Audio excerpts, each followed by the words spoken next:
የመከሩ አለቃ መንፈስ ቅዱስ። በልጅነቴ ወደ አንድ የምሽት መንፈሳዊ ስብሰባ ሄጄ በነበረበት ጊዜ የሰማው ስብከት ትዝ ይለኛል። ስብሰባው ላይ የነበሩ ሰዎች ትንሽ ነበሩ። የሰባኪው የመልእክቱም ሐሳብ እግዚአብሔር መንፈሱን ሰፍሮ አይሰጠንም የሚል ነበረ። ያን ዕለት የሰማው ስብከት በሕይወቴ ውስጥ ልዩ ስፍራ ነበረው። ሰባኪው ስብከቱን ቀጥሎ ሲናገር እንዲህ አለ። እግዚአብሔር መንፈሱን ሰፍሮ አይሰጠንምና የመንፈስ ሙላት ስጠኝ ብላችሁ ጸልዩ ሲል ተናገረ። ለመጀመሪያ ጊዜ የሰማው ስብከት ነበር። የምሽቱ ስብከት ተጠናቆ ስንወጣ በሕይወቴ የቀረው ቃል ይህ ብቻ ነበረ። አስገራሚው ነገር የመንፈስ ቅዱስን ሙላት ለማግኘት ምክንያት የሆነኝ የዚያ ምሽት መልእክት መሆኑ ነበረ። ያን ሰባኪ ከዚያ ምሽት በፊት ሆነ በኋላ አይቼው አላውቅም። መልእክቱ ግን በሕይወቴ ይኖራል። ለዚያም ሰው ትልቅ አክብሮት አለኝ። ዛሬ ለምንኖርበት ምድር፣ ለምንሰራው ሥራ፣ ለምናገለግለው አገልግሎት የሚያስፈልገን ነገር ቢኖር መንፈስ ቅዱስ ነው። ያለ እርሱ ምንም ማድረግ አንችልም። ውብ ምድር ቢኖረን ያለ እርሱ በምድር ላይ ያለ ችግርና ጭንገፋ አይወገድም። የተመረጠ ኑሮ ቢኖረን ያለ እርሱ ከቀውስ አንድንም። ያማሩ ቤተ መቅደሶች ቢኖሩን ያለ እርሱ መገኘት ባዶ ናቸው። መንፈስ ቅዱስም ወደኛ የሚመጣው ቅድመ ሁኔታዎችን በሚሟሉበት ጊዜ በዚያን ጊዜ ነው። እርሱ ደግሞ ወደኛ ከመጣ እኛ በየዕለቱ በክብሩ ውስጥ መኖር እንችላለን። ይህ እጅግ የሚያስደስትና እግዚአብሔር ለኛ ያለውን ዓላማ መፈጸም ማለት ነው። በዚህ ቪዲዮ ውስጥ ያሉ እውነቶች በሕይወታችሁ እንዲሆን ከፈለጋችሁ በሚገባ ይህንን ቪዲዮ መከታተልና ተፈጻሚ እንዲሆን ወደ እርሱ መጸለይ ይገባችኋል። በመጽሐፍ ቅዱስ ውስጥ ያሉ እውነቶች የመንፈስ ቅዱስ መገኘትን እንድትለማመዱና እርሱን መግለጥ የምትችሉበትን ስጦታዎች እንዲበዛላችሁ ይረዷችኋል። ይህ ቢበዛላችሁ ደግሞ ከታከተ ሕይወት፣ ከድግግሞሽ አገልግሎት፣ ጣዕም ከሌለው አሰልቺ ኑሮ ትወጣላችሁ። በእርሱ መገኘት ትረካላችሁ።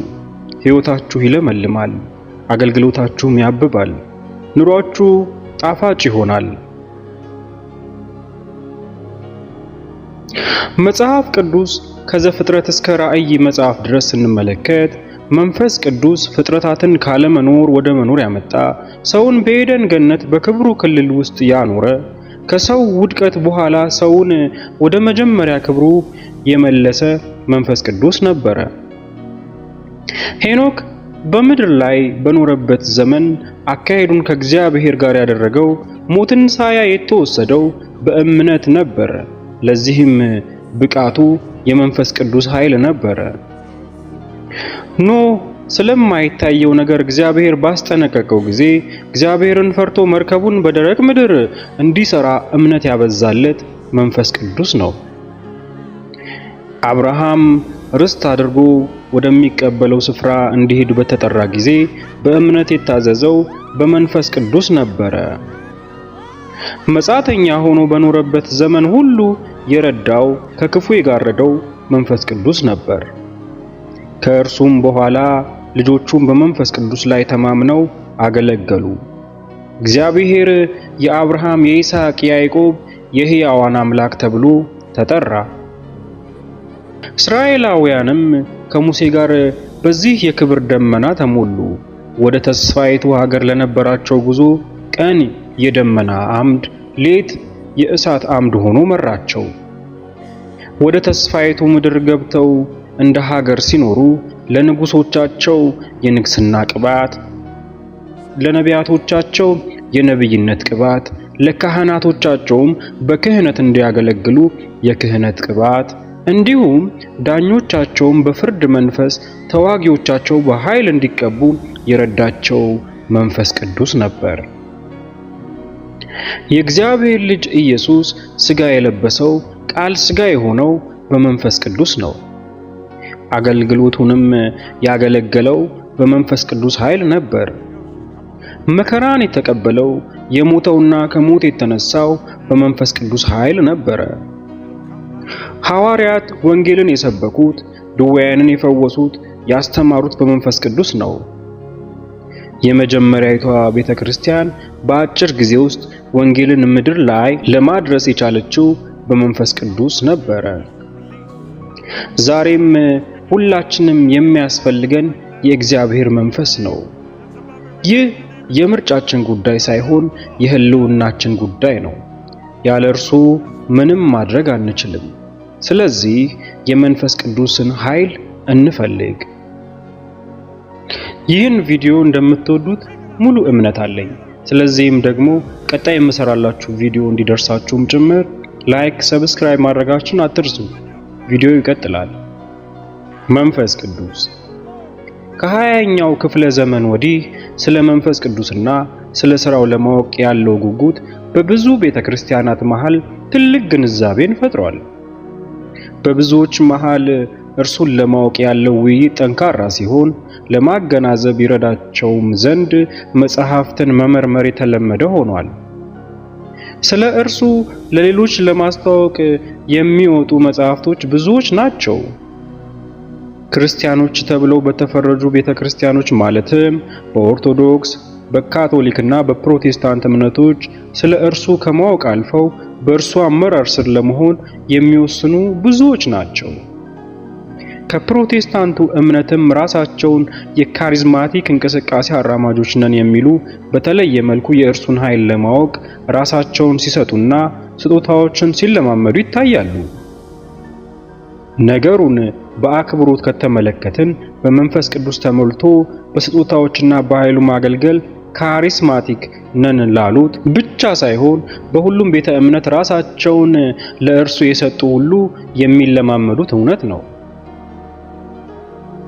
ይህ ሁሉ አስደሳችና ተስፋ ሰጪ ሆኖ እያለ በዚያው መጠን አደናጋሪ ልምምዶች፣ አወዛጋቢ አጠቃቀሞች፣ ከእውነትና ከመንፈስ ሳይሆን ከስሜት ብቻ የመነጨ አስመሳይ እንቅስቃሴዎች መታየት እነሱም አልቀሩም። ይህ ደግሞ በአማኞች መሃል ውዝግብን ሲያሳልፍ መከፋፈልን አምጥቷል። እውነት መንፈስ ቅዱስ ወደ ሰዎች የመጣው ለዚህ ነውን? የተበላሹና የምንፈራቸው ነገሮችስ እንዴት መልክ ሊይዙ ይችላሉ? ይህ ምላሽ የሚያስፈልገው ጉዳይ ነው።